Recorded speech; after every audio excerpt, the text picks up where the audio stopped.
The Tilta Nucleus M2, the updated wireless follow-focus system, introduces major upgrades such as camera control, lens mapping, redesigned motors, improved ergonomics, and NPF battery support, making it a big step forward compared to the original Nucleus M.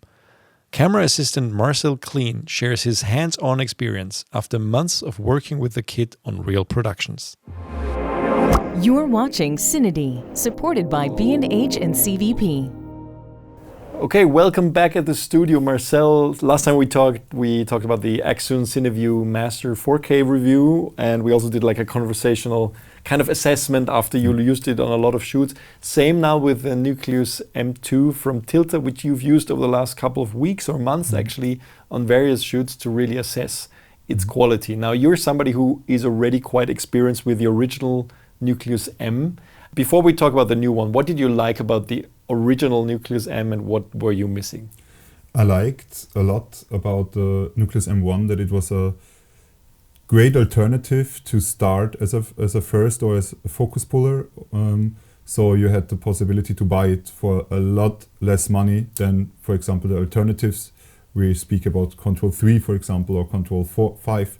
It was really cheap and it just got the job done. It had a lot of quirks and a lot of bugs, but it still was the only option under 2,000 euros to have like a wireless control kit for your lenses. And it was, I mean, one thing that I liked about it, it was responsive, right? There was not, because a lot of other budget systems at that time still had a lot of lag and were probably not using proper wireless connections. And I felt that was not the case with the original one. The original one, I mean, it got better with every firmware update, obviously, but in general, the older system was quite dumb. There was not anything about it, what it was able to control, besides three motors. That was it, besides a run-stop feature, but there wasn't much to it. Yeah. So you were missing a camera control and the lens mapping, I guess. Lens mapping, exactly. Okay. And for example, our 4-axis features, there weren't that wasn't there. So, and in general, there was quite blank when it comes to features. Yeah. So let's actually dive into the M2 immediately. So when you open the box, I mean, like right off the bat, I mean, we gave this whole system at NAB one of the best of show awards because we felt like it's extremely comprehensive what Tilta offers here, especially when you compare it to the competition, which we will talk about in a little bit. But like when you open that box, were you surprised that it contains so much already, or were you missing something? When they announced the M2, I was quite impressed because if you remember, we talked last year about it, that I was looking forward that they released something new, and I was quite disappointed when they released the Nano 2. And I always hope that they have features like lens mapping or camera control in general. So I was quite impressed, and when I saw the whole kit and we got the first kit, I thought, yeah, it's probably one of the best products that is coming out this year, because what you get for under $2,000 is quite amazing. Like, I haven't seen a kit like that for under $2,000. So I think that's the ultimate kit, right? So basically you have the hand unit, you have what, 2 motors? Yeah, there are 2 motors with the cables. Like you have one P-tap cable to 7-pin LEMO, like the normal standard that you had on the older one. So the old cables are compatible with the new motors and vice versa. Then you have like the daisy chain cables they come with it, and so you can. There's like we said, there's a lot of stuff that comes with it. Also 2 handles. Yeah, exactly, 2 handles, and then we have here. What we have here on the left is we have the whole. We have here the whole monitor bracket that comes with it too, which is quite amazing. Then you have like 5 new focus mark rings, the older ones. Then you have the digital focus marker ring. Then you have 2 gears, I guess. It sounds like a lot of stuff that usually it's so much stuff. It would be like more like an accessory, some of this stuff, right? I mean, like I'm surprised that you actually have the bracket to mount it on the tripod and stuff like that. Like for the bracket, I was surprised too that they like put it in the kit. Now let's talk about the new stuff and the differences. Now, first of all, one of the things that I personally found a little bit difficult on the original Nucleus M was the battery standard they used. Actually, it was I have to look it up, I think they called the 18650 batteries. Now, when we got one of the first units, I think it was in 2018, 19, I don't remember, I think maybe 18, they were really hard to find, and the first batch that I ordered, I think of Amazon, didn't work, and then I reached out to Tilta and they told me to buy a specific set of those batteries. Now, if you have one of those batteries there, please just show them. I mean, at the time they were a bit hard to find, but I think you had no problems finding them, right? I mean, I bought my kit 2020 the first time, and I worked with this kit before then also, but I never had a problem with it. Like, for example, Patona makes those batteries, and they are pretty cheap too, and they are quite great, I think. I think it's actually a battery standard that's used a lot in higher volume in even like electric cars and stuff. Yeah, or the DJI Power Station, for example, where I made the review from. Yeah, they are the same built in. They consist of them. But the biggest problem for me is it's not a standard on set. Nothing else used it besides the handles and the control unit, and then there was nothing else where I ever used them. But I think it was a great step for Tilta to do it for a professionality perspective. You mean to change it, or? To change it to NPF, because every other bigger hand control unit, like for example WCU4 or High 5 or the C Pro Plus, or I think even Preston, are using NPF standard. It's better to have NPFs on set because they're more versatile, because a lot of more monitors or other equipment is using it. So it's better to have. And they're easy to get, right? Yeah, they're easy to get. I mean, if you like them or not, like for the smaller ones are great. When we talk about the bigger ones, then you have weird problems with them, I guess, because a lot of people know they're breaking easily. But the small, so the ones that are used, I think it's exclusively the 530, the smallest unit, right? Yeah, maybe you have one. And I think one should be inside there. Yeah, so this is, it's one of these. And basically you need more of them just to handle for each of the handles, and then also one, of course, for the hand unit, and you're good to go. Now, did you notice any difference in capacity compared to the original unit? I mean, I know it's hard to say because you rarely use a follow focus system, whether it's the hand unit or the handles constantly, so they don't draw power all the time. But you just from anecdotal evidence, I would say, did you notice any significant differences if they ran longer or shorter than the 18650? So the runtime depends always on how cold it is or how hot it is. Of course. For example, 2 days ago I was shooting at around 32 degrees outside, and they worked pretty fine. I was able to work with one battery for like 8 hours. So as long as you go through a whole day with one set of batteries, I think it's not worth discussing, because you need to charge them anyway, right? I mean, the problem would only be if you need to change all of them kind of halfway through the day. I mean, if it depends always on your DP or on your camera operator if you want to use the handles, because I know a lot of DPs that say I don't want to have handles like this. I want smaller ones, or I want some that are ergonomically fitting for me, so they always use their owns. So if you just use the hand unit then, and you have two batteries, easy for 1 day or something like that. So so I never had any problems with that. Let's talk about camera control. Of course, one of the big new features of this unit. So which functions of that did you find most useful, and did you run into any limitations? Because I'm sure, of course, not every camera system will be supported. So what I noticed first, when it comes to camera control, the list of which cameras are supported is not endless, but it's a lot. It's a lot of cameras that they able to support. For example, you have Bluetooth connection on the Blackmagic's camera, on the pixies, and or for example on the 4K what we have here right now, you have full camera control besides ND or internal ND, because the Pocket doesn't has any internal NDs, but you're able to control really almost everything, like from white balance to frames per second. ISO, I guess. ISO, I can show it here. There's like a lot of options. I will open it here, and you get a lot of informations. You get informations if you're recording. For example, now I record. You know, it stands on the monitors here on the motor, or here you have time code. You see which roll number you have, and which clip number you have. It shows a lot of information. Sadly, there is no playback feature, so I haven't found any playback feature, or there is none. It depends. I think it will depend if there's a firmware update where you can update it.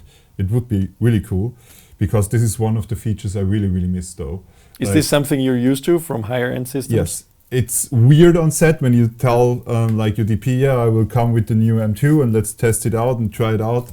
And then there's like a moment where like the director or the DP wants to have a replay, and I have to tell him, yeah, there's no option to do it. You have to do it on your own.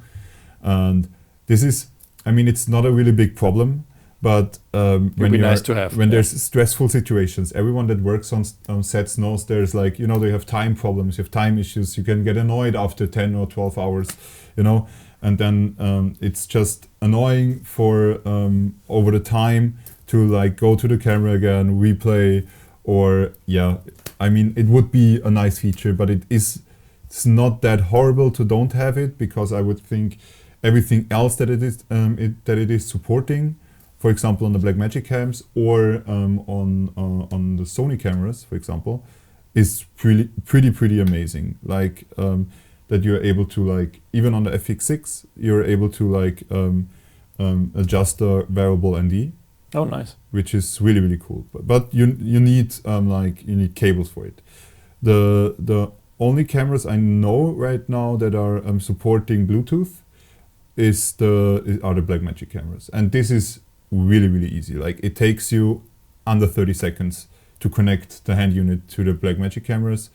When you're, if you remember, there's like a Bluetooth setting on the Blackmagic cameras. You just have to open it, turn it on, then go to the menu on Bluetooth, and you find it instantly. And then you have like to give write in the code that the Blackmagic shows you, and that's it. And it connects. It's instant. Like, as you can see, when I press the button for Bluetooth, it's really fast. And the same are with the camera controls. And the interesting thing is about that, how good this connection is. On the pre-production model I've tested before, we had the interesting thing that it was working with a Blackmagic Ursa G1 that hasn't any updates. Okay. Which was pretty cool, I think. Like, so you have like a really wide range where it works and where it doesn't work. Did you miss any camera control on any major cameras? Of course. Like, I missed it on VENICE, for example, like VENICE 1, 2, and BURANO. There's like only like run and stop, a record. Only the record button is working. And for example, all Alexa cameras, I'm missing it. There's only the rec button function. Okay. So I guess they have to work with what the manufacturers gives them access to. Yeah. So let's just hope they get access to more. Yeah. Although is this kind of, if you get a cMotion or another third party, do they support it on an Alexa, for example, or not? Yeah, cMotion, cPros are 100% compatible with Alexa cameras, but this is like a standard since long time, because cMotion is one of the production companies that are building the WCO4 and now the Hi5. So Okay. I mean, it's obviously that it does, but you have so ARRI is open to them. Yeah. But it's important to mention. This is really important, because a lot of people doesn't know that probably. You have to buy licenses for it. So if you want to control a VENICE, for example, with or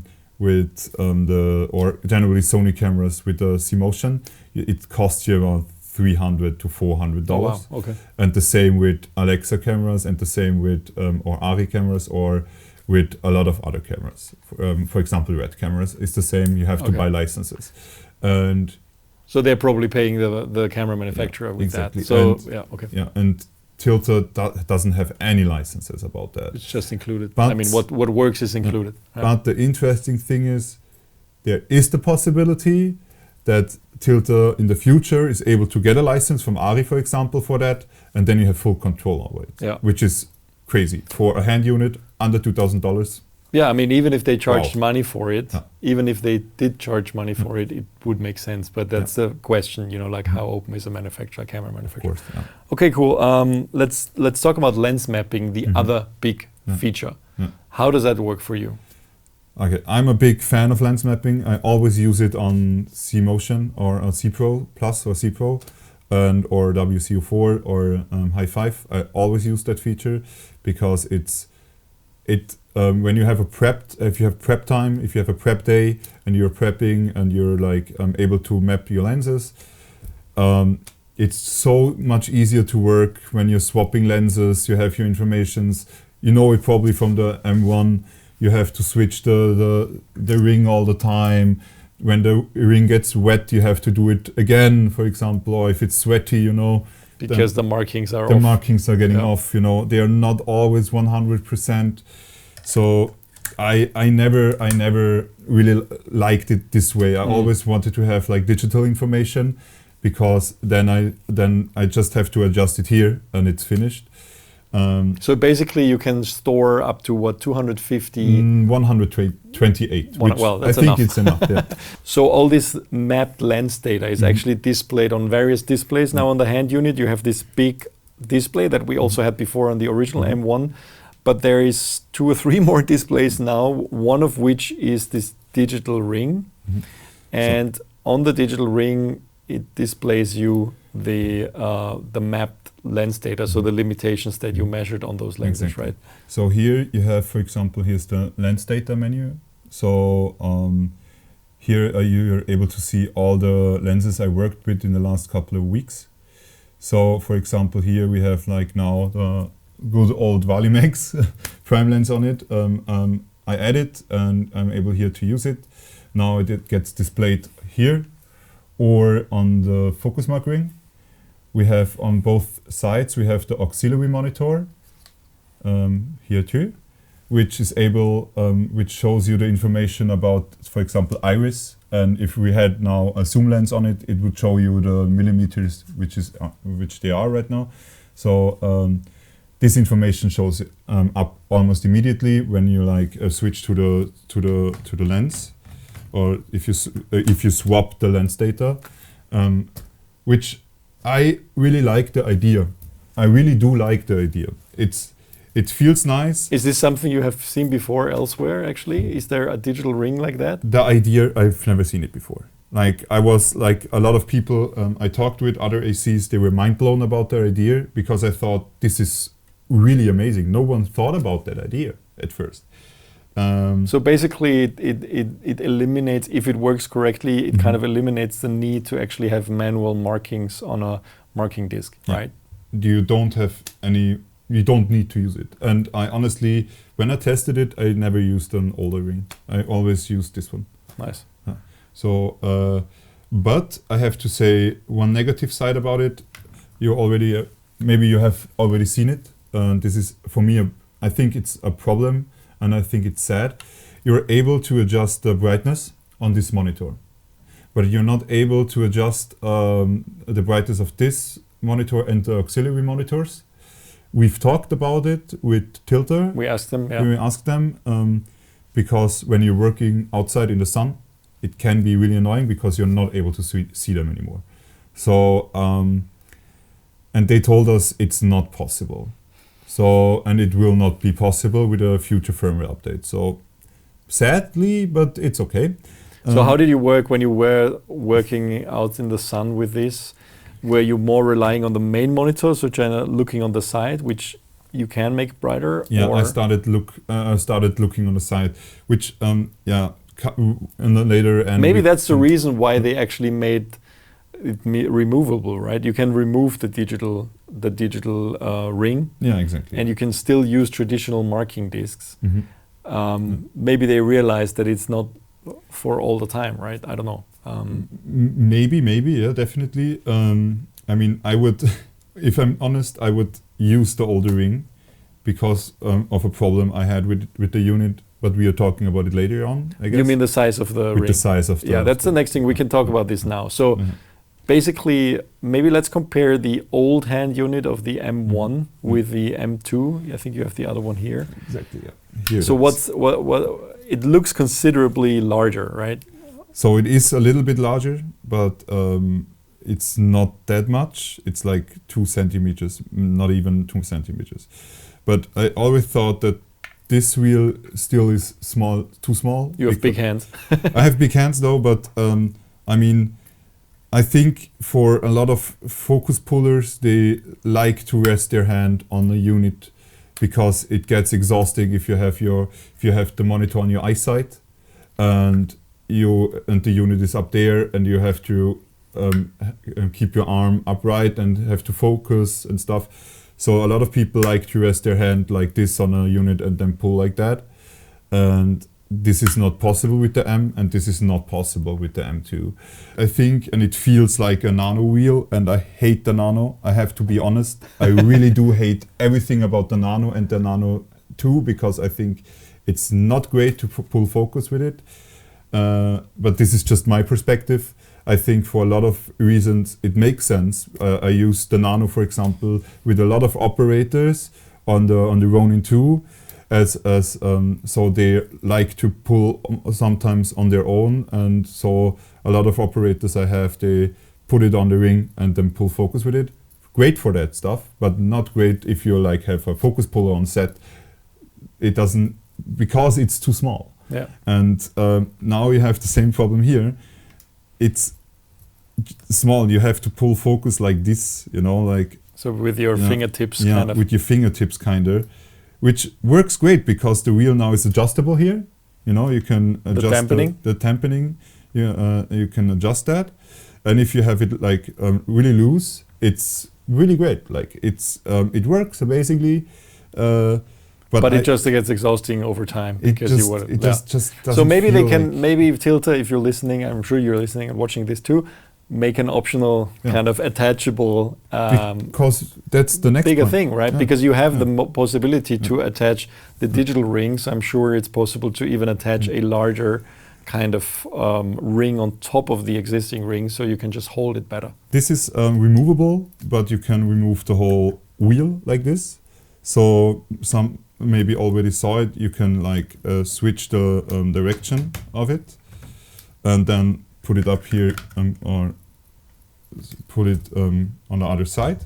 So you have the iris and ND slider on your side now, and the speed dial on this side.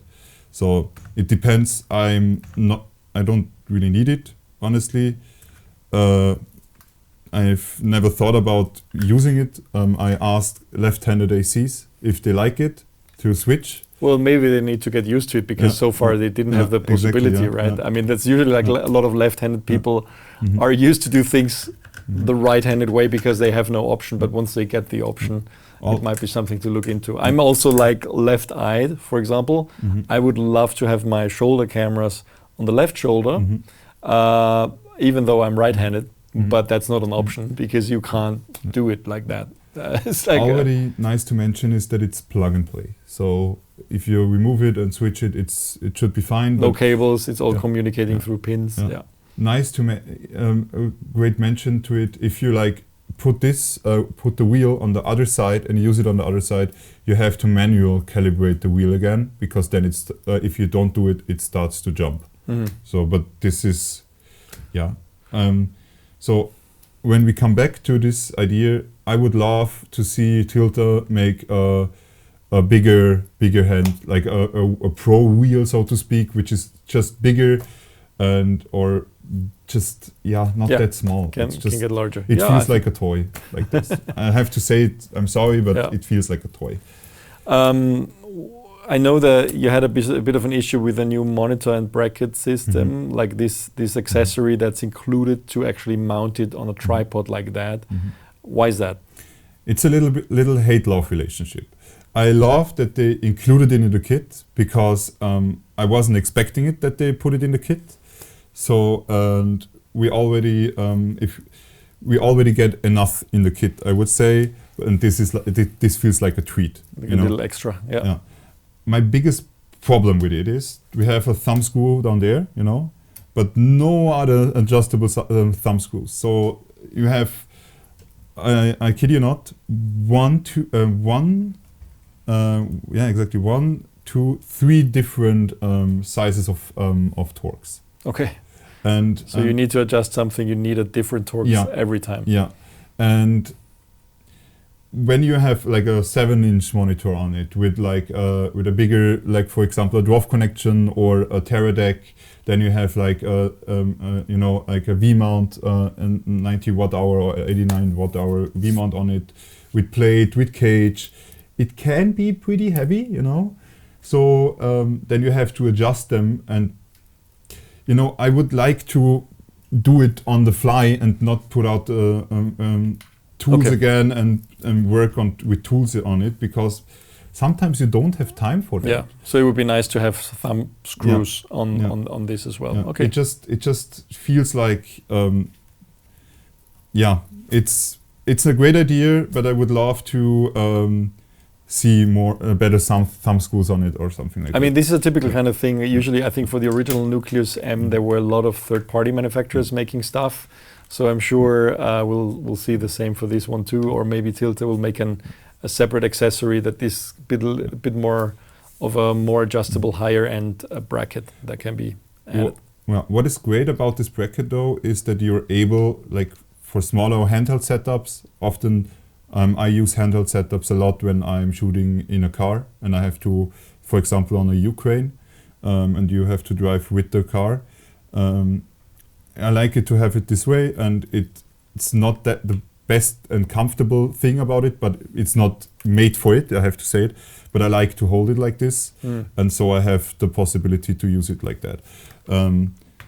So I do enjoy it. Like I even used it like this 2 days ago. Okay. And because sometimes you are in locations where you're not able to stand with a C-stand on it or with a stand either. So it's nice to have it in the hand with this. But I would love to see in the future that they change the whole screw situation. Yeah. Let's move on to the motors. So how do the new motors compare to the old ones, and what do you like about them? Yeah, the new motors for me definitely is one of my highlights, I have to say. So they changed a lot about the motors. At first, what is written in the article, and the Nano 2, and not the Nano, the first Nano motors, only the Nano 2 motors, and all the Nucleus M motors are compatible. So this is really, really great. This is so great. I love that idea, because now everyone that has a kit has 4 motors or 3 motors. If you buy obviously the new version, the M2, I like that idea. Because you get 2 motors with the M2, with the ultimate kit. Yeah. So, I mean, fair enough. I think it's fair to say that you don't very often need 3 motors, right? I mean, sometimes if you have a zoom lens, it's not so common, but so you can just use your old motor from the original Nucleus M kit and just throw it into the collection kind of when you do use a zoom. Exactly. Yeah. The newer ones are a little bit smaller. Like they're a little bit smaller. They have a flywheel now. Like if you remember, the flywheel comes from the DJI motors, from the Focus motors. They have them. They look pretty much the same, so maybe they are from the same manufacturing. And they switched the daisy chaining. So now you daisy chain directly through it, and with a new update that comes out or is already out, I guess, you're able to daisy chain them, and you're able to calibrate them with the other hand unit. So you can daisy chain them for one DTAP.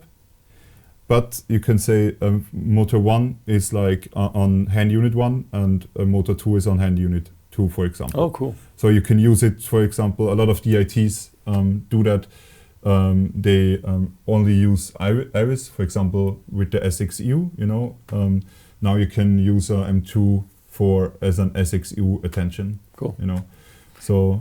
And I see the new screens. I mean, I think we had screens before, but now you also see, of course, if the camera is recording, it will show. And so if you do like a remote trigger, you will even see from the front, it's kind of like an additional tally indication that the camera is rolling right now. When we already at this point, nice to mention is when you press the enter button, it turns off the colors and the monitors. No, they're on. No, it's motor LED off. Yeah, they are on, but they get brighter. So this is so the LEDs. Exactly. Yeah. This is a great idea because I not often, but sometimes you have the problem that you're sitting down and you want to pull focus, and then the DOP or the operator is ready to shoot, and they see, hey, I see the light, you know, the reflection, and now you're able to just from the hand unit turn it off and on, which is, I like the idea, honestly. I think it's a really good feature. Yeah. Yeah, you highlighted the stealth mode and cross compatibility with the other Tilta motors. And have you experienced in day-to-day work how essential that is to have that? For me, it wasn't really a problem to have it. I didn't use it because I had 2 motors or 3 motors in the other kit. Yeah. So.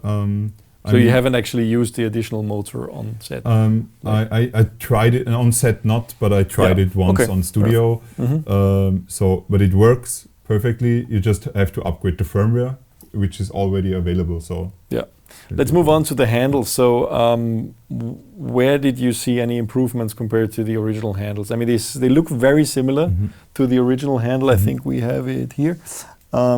So. Almost the same design. I think ergonomically not much has changed. What changes did you see?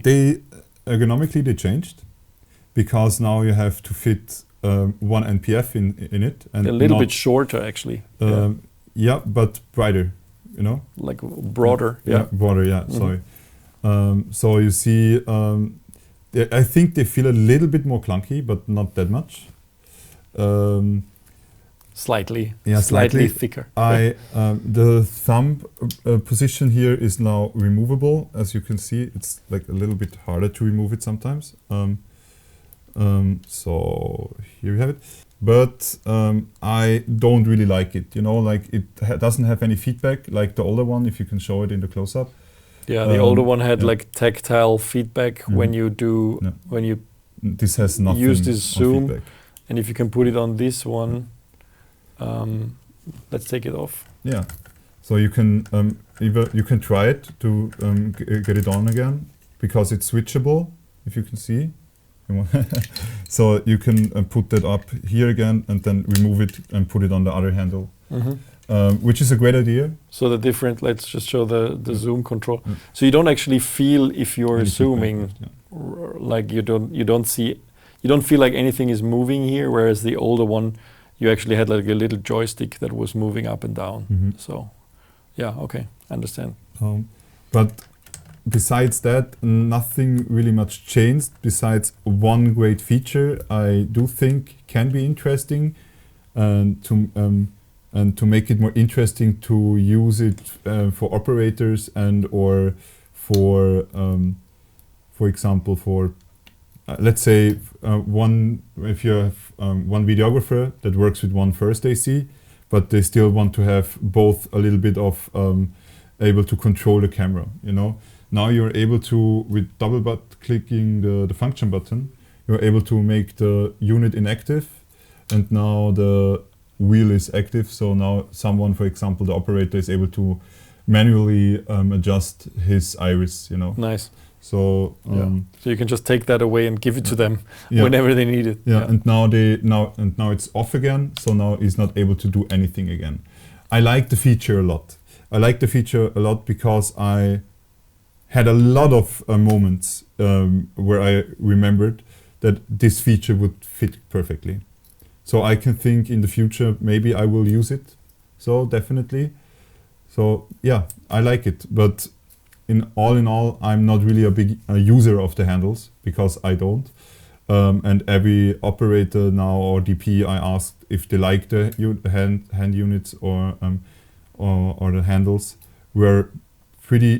they pretty liked them, but what they didn't like was the zoom, and in generally when you have NPFs in it, they are quite heavy, and a lot of DPs or operators maybe don't like that they're quite heavy.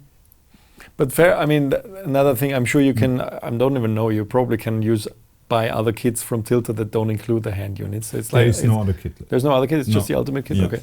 Well, anyway, I mean, it's all, again, but we have to look at the total price, and that actually already leads me to the conclusion. So we're talking about something that costs $2,000, which includes all of the things we talked about. Mm-hmm. And if you compare that to, first of all, price performance, I mean, of course, let's talk about, I mean, you mentioned what you love about it, your frustrations. If you have just to go very quickly through those things again, what do you like most about it in a few points, and what frustrates you most about it? At first, I have to say the negative things of what I said about it this is nitpicking. This is not stuff that you can say, this is so horrible, I can't work with it. This is just nitpicking because because you're used to very expensive high-end systems. Yeah, right? Of course. Yeah. But this kit is like, and I said it before, this kit is a revolution in the hand unit market or in the wireless control unit market. For real, this is crazy. There is no other kit outside that is able to do the stuff that this kit is able to do. For this price.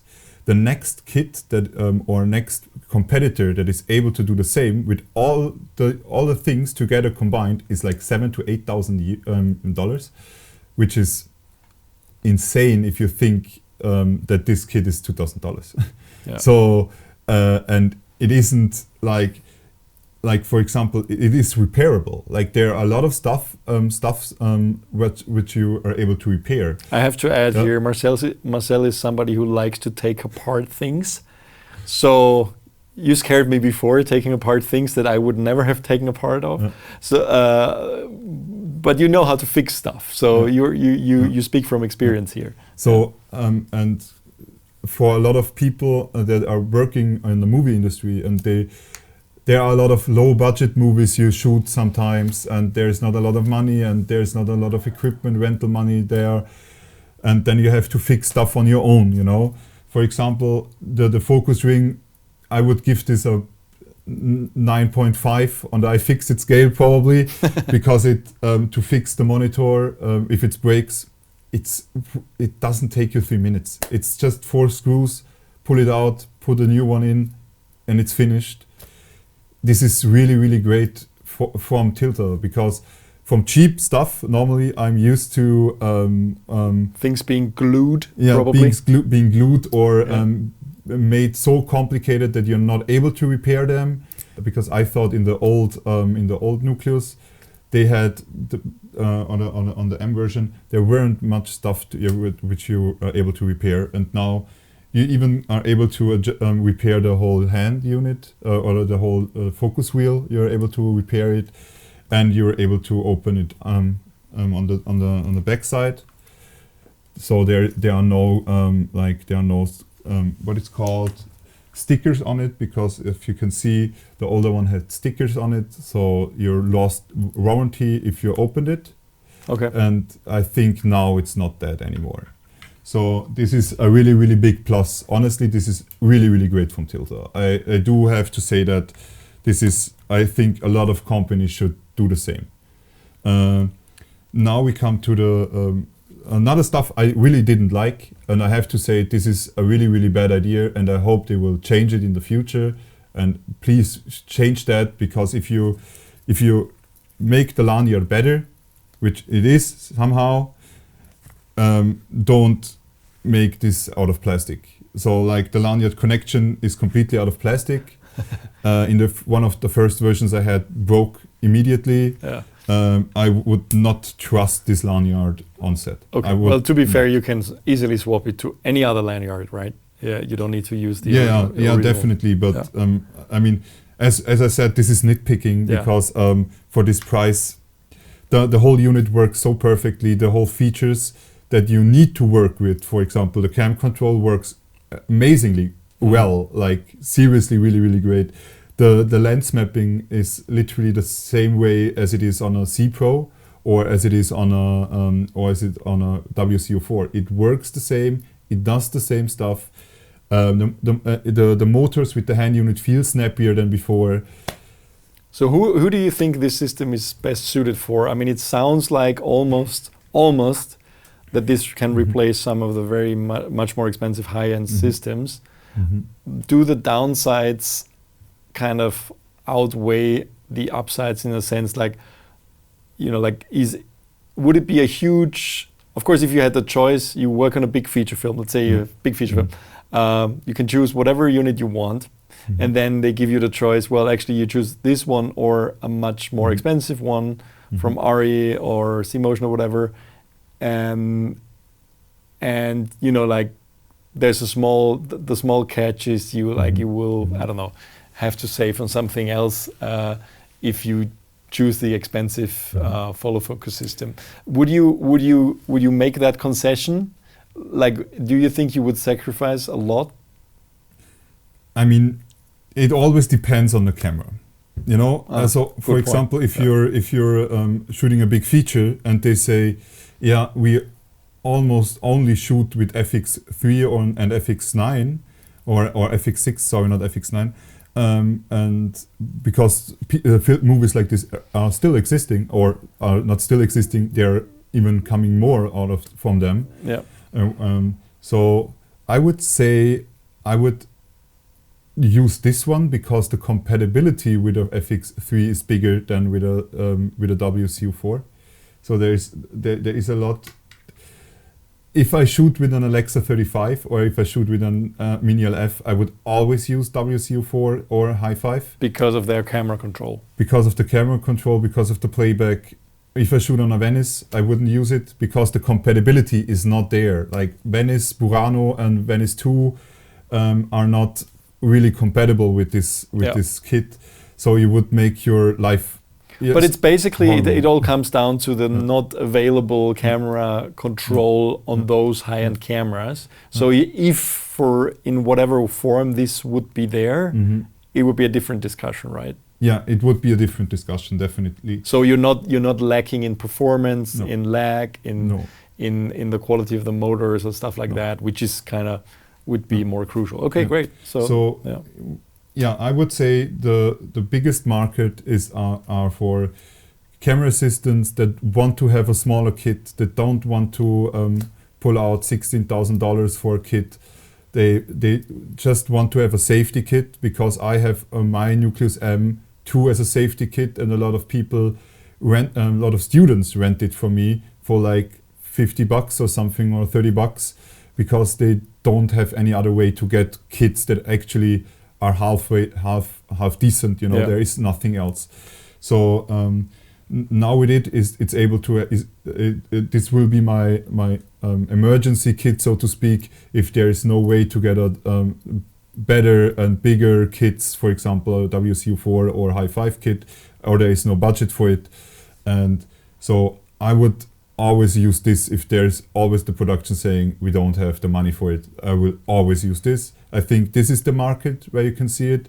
Even on small production companies with 2, 3, 4 people, sometimes maximum of 10 people on a set, this is the kit to do it. If you're mainly working on Sony cameras, even Canon cameras, Blackmagic cameras. I have a lot of friends that I showed the kit that have Nucleus M, they have Blackmagics, they have Sony cameras. But they always, for example, they never book me or rarely book me because they always do everything internally because they want to keep the budget together. So, and I showed them the unit and the kit and they were like, this is crazy because I always wanted to have features like that, and we always looked for features like that, but there is nothing out there that is able to do it. And now they all think about buying this kit because of the whole features. Like, as I said, to have control over the camera on this kit, and it works, and it has it is compatible with more cameras than the WCU4, Hi5, and the CPO kit together.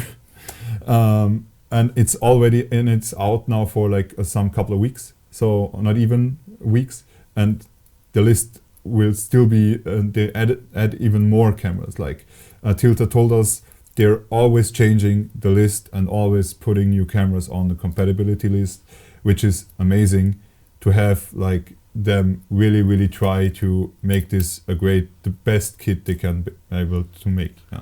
Awesome. So I think that sounds quite comprehensive. So Tilta, give us even more cameras and we'll be happy, and give us a bigger wheel, then Marcel will be very happy as well. And give me playback, please. And give you playback. I think the playback might be something that's possible with firmware. I mean, I'm not an expert, of course, but that's maybe possible. So awesome. Thanks so much, Marcel, for spending all this time on the review.